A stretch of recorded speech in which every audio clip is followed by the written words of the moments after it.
Hi everyone, my name is Anastasia. I'm a community engagement manager for the BrickLink Marketplace, and today we're going to be talking about the price guide.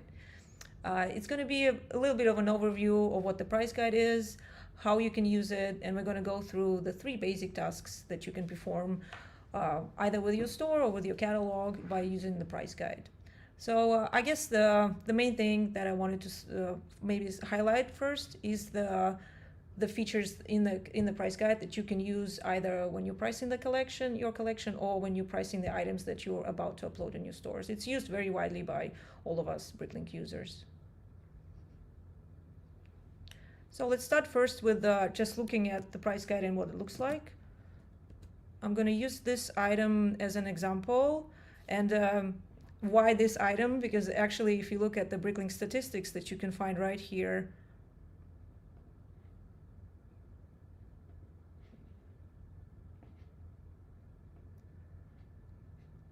you can see the top sold items, either new or used, and in the used minifigs, this is the most popular minifigure.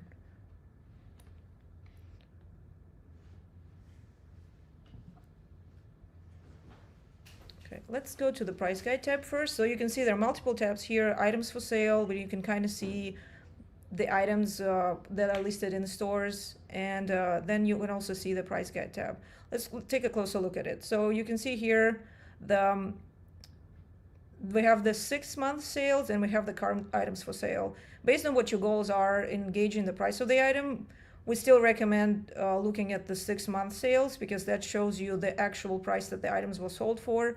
When we're working on the price guide, the idea is to record all the sales, the previous sales when the orders went through, and this is what is displayed here. As you can see the minimum price, you can see the average price, and then you can see the maximum price as well, either for new or used items. So as I said, this is the most popular currently item that's being sold as a used item on the marketplace, the most popular minifigure. You can also see current items for sale here, and it kind of follows the same pattern here. And is also, you can see here the stores that their items are listed at right now, and you can see the red boxes here showing that the stores don't ship to you based on your location. So it's kind of like a brief overview here, and I guess to show you just a little bit more of the price guide, there's another page that's slightly different. It has a little bit of a layout setting here that you can use. So as you can see here right now, this is the default setting, which is price and group is shown by month. So you can scroll down to see kind of the statistics of the previous months. You can also order the items here based on the quantities. So it's going for me right now from the most quantities sold for the specific price, or you can go by the price itself, and this is the lowest price. We had 4 items sold this way. Let's go back to the page. And another thing I wanted to show you before we jumped over to the tasks, I'm going to show you the settings that we have for our price guide. And let me go right here. I have it in account settings, and we have it right here, my price guide settings. So as you can see, this is the display columns that you already saw there. You can kind of customize it, maybe only show the values that you would want to see. You can sort the items. That's kind of what we saw in the tab that I was showing you earlier. There are other ways you can customize it. Maybe if you want to narrow down your search, you only want to show the items in the United States, or you can also narrow it down by the area. We're gonna stick to anywhere, and let's check how it works. Let's see if we want to see, for example, country flags when we show the detail, when it shows us the detail on the price guide page. Give us more kind of like a visual of representation of what it's going to look like. Let's go back to our item right here, and let's go to the price guide. And as you can see now, you can see the stores that ship to you, and also you can see where these stores are located as well. So that's it. And in terms of the overview, we're going to move to our tasks as well. If anyone has any comments, please feel free to add them to the chat. And as we go along here, I'm going to read out some of the comments and help you as much as we can. And okay, let's go into the tasks. The first thing that we're going to do, I guess I'm going to give you an overview of what we're going to do tasks-wise. first thing we're going to do is we're going to use a part, and we're going to use the price guide as a reference when we are putting it into our inventory.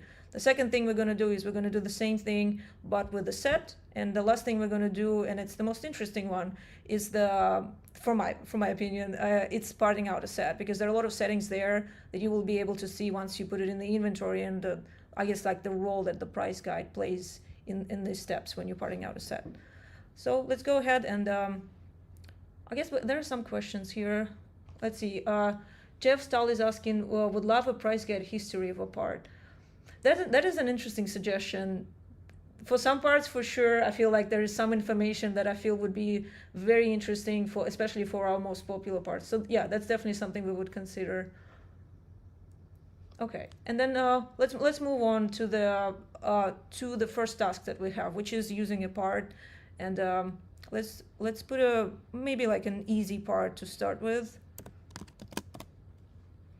2.4 brick. Okay, let's use this one. Okay, as you can see, so this is a pretty popular part. It doesn't even show us right away the price guide. You actually have to select the color. Just for those who are not familiar, I guess, with the tabs right here, these are the items for sale tab, where you can select the location, very similar to what I showed you in the price guide. If you only want to see items in North America, maybe the items that only ship to the United States, you can select the condition here. All of these settings are the settings inside the seller store. So it depends on the way the seller set up minimum quantity, minimum price, and you can kind of like gauge it here as well. You can select, for example, instant checkout for stores and no minimum purchase. And let's see how it changes our search. Right here, yeah, we can see the items from the United States that ship to the United States. So that's kind of like an overview of the first tab here. We also have color info. Again, for parts like that, it's going to be a very comprehensive page here. Let's go to the price guide itself. Let's look up information for the black part here. And as you can see, it's very similar to what we saw before. You see the average price. And like I mentioned earlier, average price is what you want to be looking at in the price guide, because this is the representation of the actual market price of the item that was sold compared to the current items for sale, because here it actually shows just the prices that the items are listed for, but we don't know if they're gonna sell by this price. So yeah, just to use the last 6 months sales.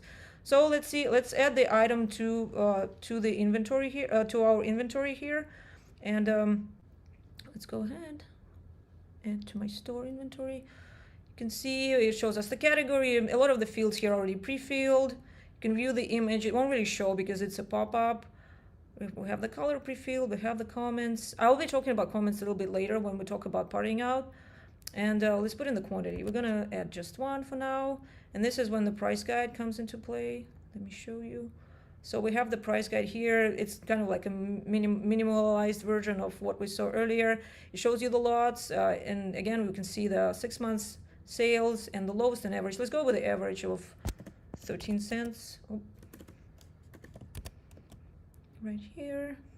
And here you can see you actually can kind of create the rule for when people are purchasing specific quantities, especially for parts. That's kind of like a valuable way to approach it here. You can see here the full price guide. There's also my price guide here. I don't really have this in inventory, so it won't really show, but it will show kind of statistics for my store if I was selling these parts earlier. And this is the settings page that I showed to you previously. Let's move on to condition. Since it's a part, the only condition it's going to show is either new or used. With sets, it's a little bit different. There's also options of stockroom item and retain after sold out and bind to super lot. So I guess the stockroom item is something that I always check when because I don't want it to go to the store right away, and I want to keep it in my stockroom for now and kind of manage my inventory. Another checkbox right here, if you want to keep the items in your inventory until they're sold, after they're already sold out, and it's just a way of avoiding going through this process again. So I want to keep this part, and I don't want to look for it in the catalog. So just double checking that all the mandatory fields that are marked with red are pre-filled. So I'm ready to continue, and I'm going to add this item to the inventory, and I can see it in my inventory here. Let's go to the next task. Let me double check if there is any questions at the moment. Doesn't seem like there's anything right now. Let's go to the, work with the set right now. I'm gonna go a slightly different route here. I'm gonna go to my store and I'm gonna use the add item. Select a set and submit. So this is the usual flow that you go through when you are adding items to the inventory. I'm gonna go for brickheads and I'm gonna go with bunny. I have the set number pre-filled, very similar to the previous field here. We're gonna add a quantity and let's look at the price here. So you can see we're gonna sell it as new, and the average price was $13. So that's what we're gonna do. Let's look at condition. We're gonna put new, and we're gonna be selling a complete set. And again, we're gonna just, for the sake of being consistent, put it in the stockroom and retain after it's sold out. Let's review the items. Here it is. And I'm gonna add it to the inventory. Okay, that's our second step right here. And let's move on to the most interesting part that I advertised in the beginning is parting out a set. I'm gonna go to our landing page here and let's select this new set. So as you can see, we have the price guide here, group by month. An interesting thing to point out here, this is the group by currency tab that you would see for every part or every set that is listed. As you can see, it's a newer set, so you don't have to scroll all the way down. For the brick, of course, it would have been different. But you can see different currencies here. You can consolidate them as well if you in your settings as well. You can also, since it's a set, you can also exclude incomplete sets. So it doesn't really show you the prices for the sets where the items are missing. And again, kind of like the same setup here with the layout, quantity, price. So it will organize the items in this way. So now we have the set here, and now we're going to add it to our inventory, but not as a whole set. We're going to part it out. So I'm going to use this link right here. So it lands us on a different page, and I guess there are some pre-filled fields here, but that's an interesting one, especially with sets that have minifigures. Ours doesn't, so we're just going to keep it the way it is. But you sometimes can part out. You can also part out the minifigures if you want to. So the condition here, and I wanted to stop a little bit here and talk about this section because those of you who have worked with adding items to the inventory know that we have a rules page that's talking about adding items and the condition of the items. So if I were to add used items, I would put something here like scratches to kind of specify for the buyers if there are any issues with the set. Bear in mind that this is a default page. So it's going to default the comments to all the parts in the set. So ideally, if there's one issue with all the items, that's where you would put the comment. You also will have a chance to put comments for used sets in each part on each part later, and I'm going to show you how to do that. If it's a new set, there's one thing that we specifically recommend is not to put all new or as new, like new comments like this, because that could be deemed not really kind of subjective to the items. So it doesn't really. My perception of like new would be different from somebody else's. So I guess that's the idea with these items. Oh, we have a question. Let's answer this question, and I'm going to pause for a second. There is a group of community experts that are. Let me read the question first. I'm sorry. Nate, the Great Brick Slayer. So the question is, why is it taking months to have new parts approved? So as you probably know, the BrickLink catalog is run by our community. So it's a process of adding parts to the catalog, and then they're going through the community approval. So we have a group of community people who are working on this. So based on their availability, since it's a community effort, it might take longer times to get the parts approved. What we always advise people to do, especially if you're running a store and if you know that you're going to list a new set that's coming out, we'll always suggest you going ahead and not waiting for somebody else to part out the set and try to put it in the catalog. Just make your own submission, and we'll get to it as soon as possible. Okay, so that's let's get back to the condition here. So it's kind of, the question was kind of related to that, so that's good. we can check the stockroom items right here and retain like we were doing before. We can also set tiered pricing here. So basically for purchases, it kind of exponentially grows based on how many items buyers buy, and then you can add the percentage off that they can get. Usually for large part orders that would work. Okay, I think we've filled everything out here, and let's submit it. Okay, yeah, I already tested it out, so it does show me this, that I already have the same parts in my inventory. So what we're going to look at here is we already have checked the boxes. As I mentioned here, you can also edit the items separately, as you can see the prices here. So I guess that's a good example to show you the prices were not added. Let me go back and show you how we can do that. We either can manually add prices for all items, or we can select to have the 6-month sales average, which will pre-fill the prices. Let's see what it looks like. So yeah, as you can see now, we have the average price that we selected for the last 6 months here. And we can also edit condition here. If there's a used item, we can change the condition here and add the scratches comment if we want to, or we can just, yeah, based on the condition of your item. So this is just a more customizable way to do that. I have the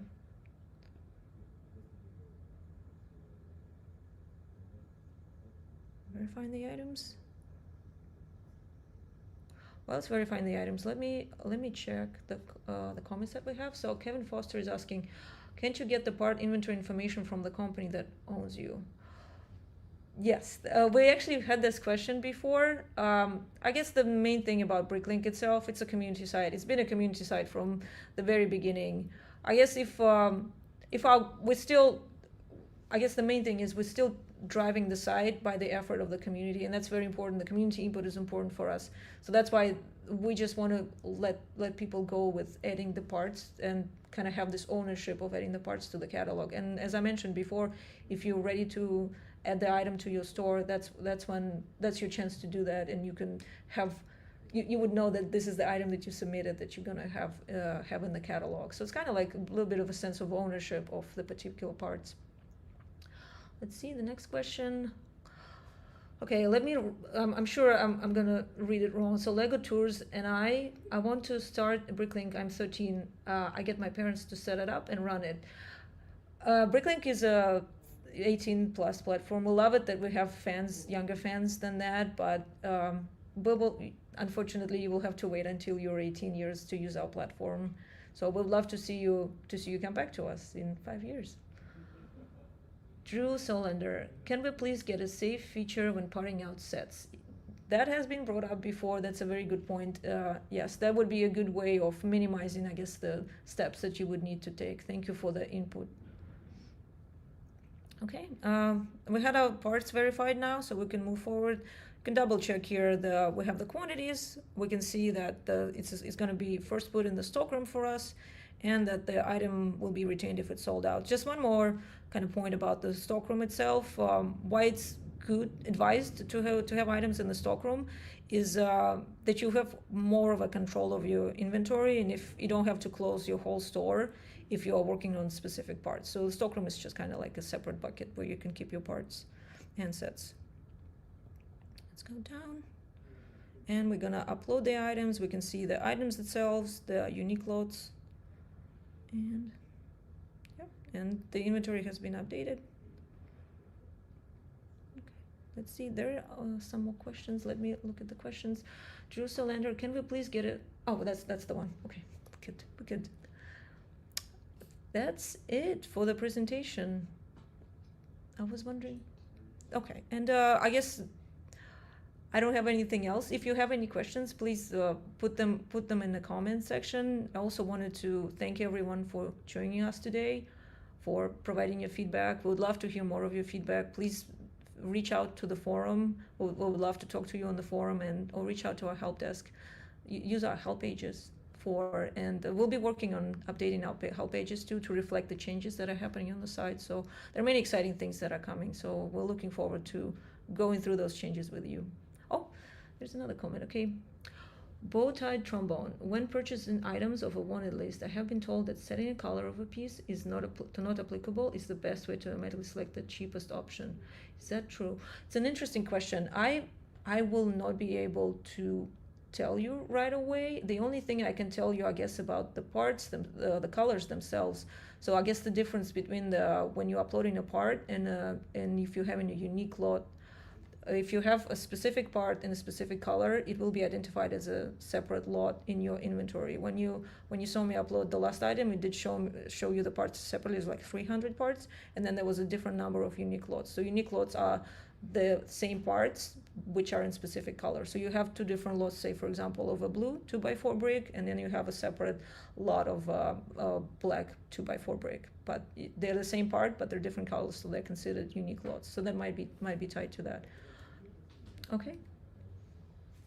The next question is Kevin Foster. Can you post a roadmap so we can see the upcoming features? We do have a roadmap on BrickLink, so let me. We can share it in the comment section to direct you to the roadmap. We try to update it as often as we can. That's the best way to. That would be the best source to go to in terms of the updates that are upcoming. Okay, let's see if there's no other questions. I think we're pretty much done with the presentation today. I hope you learned a lot today, and if there's anything else you would like to know about, if you have any suggestions for the new webinars that we're going to have, please feel free to let us know. We'll be happy to continue talking to you and working on the site and making the site better.